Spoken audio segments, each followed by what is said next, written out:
Saudara-saudara, pembacaan Injil Tuhan kita Yesus Kristus menurut Yohanes pasal 8, ayat 12 sampai 19.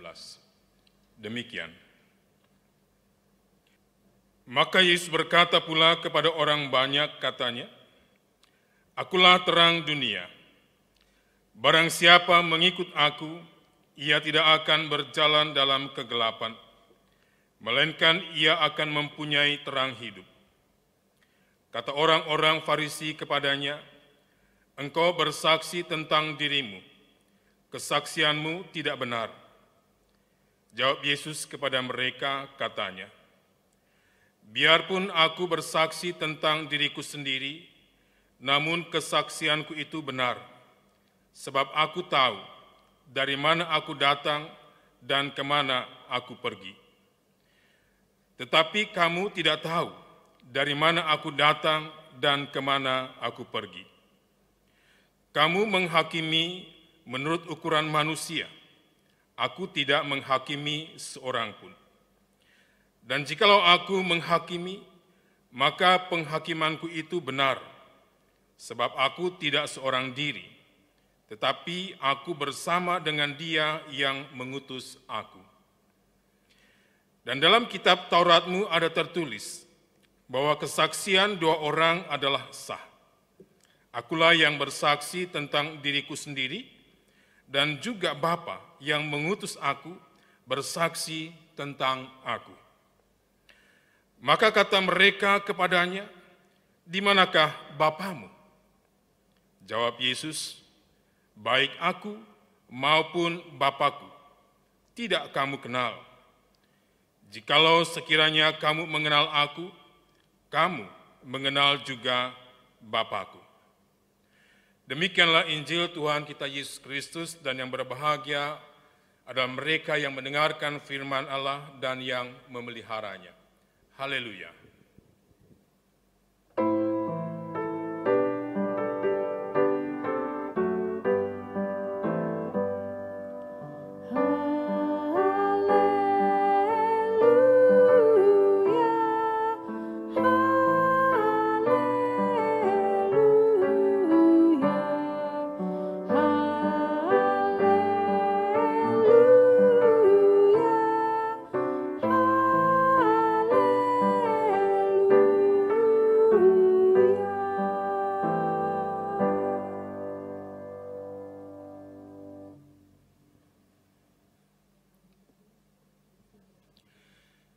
Saudara-saudara yang dikasihi Tuhan, tahun 2021 akan segera berakhir. Semua peristiwa yang telah terjadi dan telah dialami di dalam perjalanan hidup kita di tahun 2021 akan segera menjadi cerita masa lalu. Cerita masa lalu yang mungkin saja sudah membuat kita menjadi kecewa. Kita mengalami kesedihan, bahkan kita tertekan atau stres. Bahkan kita terpuruk. Atau cerita masa lalu yang membuat kita semakin termotivasi dan kembali memiliki pengharapan, serta kita mempunyai pandangan yang lebih baik di dalam menghadapi segala kemungkinan di depan, untuk menjadikan hari besok dan juga menjadikan hidup kita lebih baik. Nah, saudara-saudara, umumnya orang Kristen mengenal seorang yang bernama Salomo. Ia adalah seorang raja Israel yang sangat terkenal. Ia menjadi seorang raja di Israel ketika ia masih sangat muda. Tetapi ia dikenal sebagai raja yang penuh hikmat, raja yang sangat bijaksana. Tidak ada seorang pun yang akan menyaingi hikmat dan kebijaksanaan Salomo. Bahkan Alkitab menceritakan bahwa Allah berkata kepadanya, "Sebelum engkau tidak ada seorang pun seperti engkau. Dan sesudah engkau, takkan bangkit seorang pun seperti engkau. Karena memang ketika Salomo akan memulai menjalankan tanggung jawabnya sebagai raja yang akan memerintah bangsa dan kerajaan Israel, ia tidak meminta apapun kecuali ia meminta hati yang paham menimbang perkara untuk menghakimi umatmu, untuk menghakimi umat Israel dengan dapat membedakan antara yang baik dan yang jahat. Dan Allah memberikannya. Dan itu adalah awal yang baik. Salomo memulainya dengan hikmat dan berkat Allah. Namun kalau kita memperhatikan pada pasal-pasal selanjutnya, atau kita memperhatikan kehidupan Salomo selanjutnya, maka kita dapat mengetahui bahwa di tengah perjalanannya ia menyimpang dari jalan hikmat. Sebagai seorang raja yang berhikmat, ia sudah terjebak oleh cintanya kepada banyak perempuan yang dijadikannya sebagai istri dan gundik.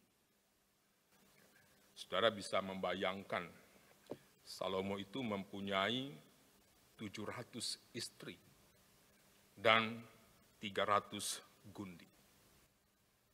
Dan semuanya itu berasal dari bangsa-bangsa lain. Perempuan-perempuan yang dijadikan sebagai istri dan gundik itu berasal dari bangsa-bangsa di sekitarnya. Dari Mesir, dari Edom, dari Moab, dari Amon, dan sebagainya.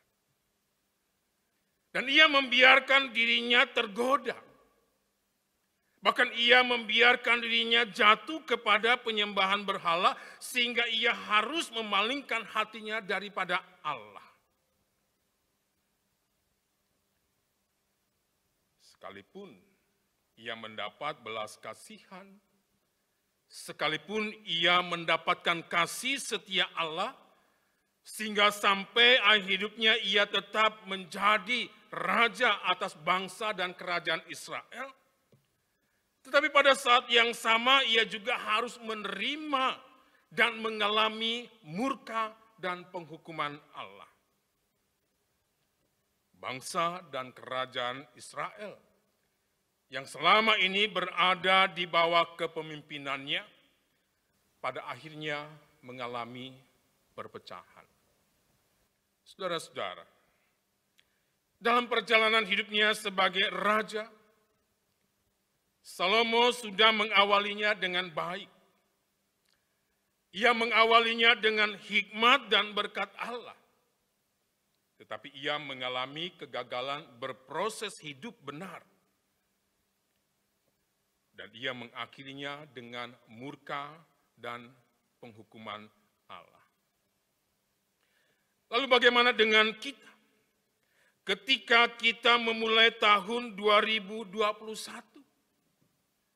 Ketika kita berproses menjalani tahun 2021. Dan ketika kita akan mengakhiri tahun 2021. Apakah kita sudah mengawalinya dan akan mengakhirinya dengan tidak benar? Apakah kita sudah mengawalinya dengan tidak benar, tetapi akan mengakhirinya dengan benar? Apakah kita sudah mengawalinya dengan benar, tetapi akan mengakhirinya dengan tidak benar? Apakah kita sudah mengawalinya dan kita akan mengakhirinya dengan benar? Dan yang juga perlu untuk kita perhatikan adalah bagaimana ketika kita berada di antara awal dan akhir tahun 2021. Atau bagaimana kita berproses menjalani tahun 2021. Ada baiknya selama masih ada waktu hari ini, kita diam sejenak dalam hening, kita merefleksikan perjalanan hidup kita masing-masing.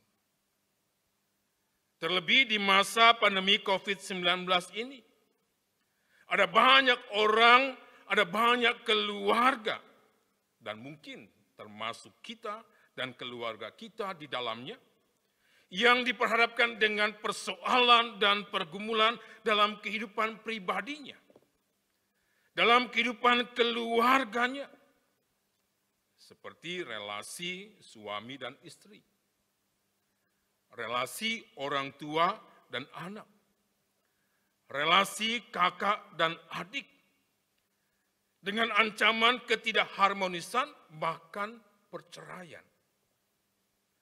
Atau persoalan dan pergumulan pekerjaan. Dari yang keluar masuk pekerjaan sampai kehilangan pekerjaan dan tanpa penghasilan.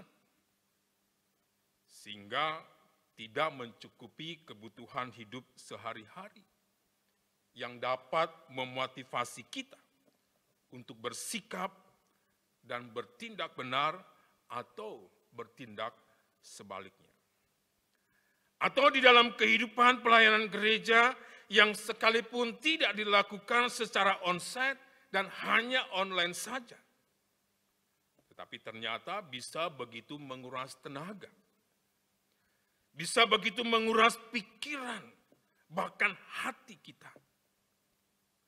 Sehingga membuat kita melayani dengan hati yang tidak sejahtera. Atau dengan sakit penyakit yang kita gumuli setiap saat, yang tidak kunjung sembuh dan pulih, yang membuat kita menjadi khawatir terhadap kematian. Saudara-saudara yang dikasihi Tuhan, setiap peristiwa yang terjadi dan setiap peristiwa yang dialami selalu ada konsekuensinya masing-masing. Tetapi juga ada pembelajaran yang harus direspon. Ada pembelajaran yang harus disikapi dengan benar dan bijaksana. Sehingga setiap peristiwa yang terjadi dan dialami oleh kita justru menolong kita bukan hanya untuk menambah pengalaman, tetapi juga membuat kita semakin berhikmat, membuat kita semakin dewasa dalam hidup beriman, dan semakin membuat kita mengenal siapa Allah di dalam Yesus Kristus. Atau sebaliknya, kita semakin kekanak-kanakan, bahkan memalingkan diri dan membelakangi Allah. Ketika kita menikah, kita datang ke gereja, kita meminta pernikahan kita diteguhkan dan diberkati. Tetapi dalam prosesnya kita berjalan sendiri-sendiri. Bahkan tidak sedikit yang berakhir dengan perceraian. Ketika kita bergumul dengan pekerjaan, kita mencoba mencari pekerjaan, kita berdoa kepada Allah supaya Allah memberikan pekerjaan yang sesuai dengan kemampuan kita. Tetapi dalam prosesnya, kita justru melakukan korupsi. Dan tidak sedikit yang berakhir di dalam penjara dan sebagainya. Dalam Yohanes pasal 8 ayat 12, Yesus berkata, "Akulah terang dunia. Barang siapa mengikut aku, ia tidak akan berjalan dalam kegelapan, melainkan ia akan mempunyai terang hidup." Saudara-saudara, terang dapat didefinisikan sebagai keadaan dapat dilihat atau dapat didengar, sehingga keadaan menjadi jelas dan nyata. Secara sederhana, jika Yesus berkata, "Akulah terang dunia," maka Yesus adalah seseorang yang akan membuat keadaan di sekitar kita menjadi dapat dilihat. Keadaan di sekitar kita dapat didengar dengan jelas dan menjadi nyata di hadapan kita. Keadaan terang, jelas, dan nyata itu akan menolong kita untuk membedakan mana yang benar dan mana yang tidak benar. Sehingga kita tidak tersandung, kita tidak jatuh ke dalam perbuatan-perbuatan kegelapan. Selanjutnya, Yesus berkata, barang siapa mengikut aku, ia tidak akan berjalan dalam kegelapan, melainkan ia akan mempunyai terang hidup. Artinya, yang pertama, kalau kita mengikut Yesus, maka mengikut Yesus itu bukan sebuah tindakan yang hanya dilakukan sekali-sekali saja. Melainkan suatu tindakan yang dilakukan secara terus-menerus, suatu tindakan yang dilakukan secara berkelanjutan. Tidak berhenti untuk menyimpang ke kiri atau menyimpang ke kanan. Siapapun yang mengikut Yesus, kita akan berproses hidup bersama Yesus. Sehingga kita akan mengawali, kita akan menjalani, bahkan kita akan mengakhiri perjalanan hidup kita dengan tetap di jalan yang benar dan dalam kebenaran. Kita tidak akan berkompromi, kita tidak akan berselingkuh dengan iblis, serta hidup di dalam dan dengan perbuatan-perbuatan kegelapan. Hanya untuk memuaskan hawa nafsu kita sendiri. Sebaliknya, kalau kita mengikut Yesus, kita akan semakin dekat. Kita akan semakin akrab, intim, bahkan mesra dengan Allah di dalam Yesus. Sehingga kita tidak hanya hidup tetap di jalan benar dan dalam kebenaran, tetapi kita akan mempunyai terang hidup. Kita akan hidup sebagai anak-anak terang, bukan sebagai anak-anak kegelapan. Hal yang kedua, orang yang mempunyai terang hidup adalah orang-orang yang memiliki Kristus dan yang dimiliki Kristus, serta mempunyai kebenaran-kebenaran Kristus di dalam hidupnya. Bersama Kristus dan kebenaran-kebenarannya, pada satu sisi kita akan dapat melepaskan dan memisahkan diri dari kegelapan dan dari perbuatan-perbuatan kegelapan. Tetapi pada sisi lain, kita akan menghadirkan diri di tengah kegelapan untuk memancarkan terang dan kebenaran-kebenaran Kristus. Seperti dikatakan di dalam Lukas pasal 8 ayat 16. Tidak ada orang yang menyalakan pelita lalu menutupinya dengan tempayan atau menempatkannya di bawah tempat tidur. Tetapi ia menempatkannya di atas kaki Dian, supaya semua orang yang masuk ke dalam rumah dapat melihat cahayanya. Terang dan kebenaran-kebenaran Kristus tidak boleh dibiarkan tersembunyi di dalam diri dan kehidupan kita. Melainkan terang dan kebenaran-kebenaran Kristus itu harus bercahaya, harus memancar keluar dari diri dan kehidupan kita kepada sekitar kita, kepada sesama kita. supaya dunia dan sesama di sekitar kita pun berada dalam terang. Supaya mereka pun dapat membedakan yang benar dan yang tidak benar. Supaya mereka pun mengenal siapa diri mereka sesungguhnya dan mengenal siapa Allah di dalam Yesus Kristus. Persoalannya, sebagai pengikut yang mengikut Yesus, apakah kita mempunyai terang hidup?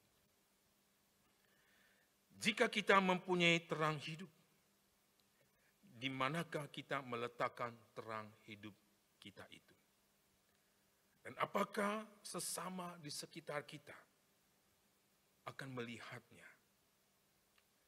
Saudara-saudara yang dikasihi Tuhan, terus-meneruslah bersama Yesus, sehingga kita tetap mempunyai terang hidup yang membawa kehidupan kepada kita dan yang memberi kehidupan kepada sesama di sekitar kita.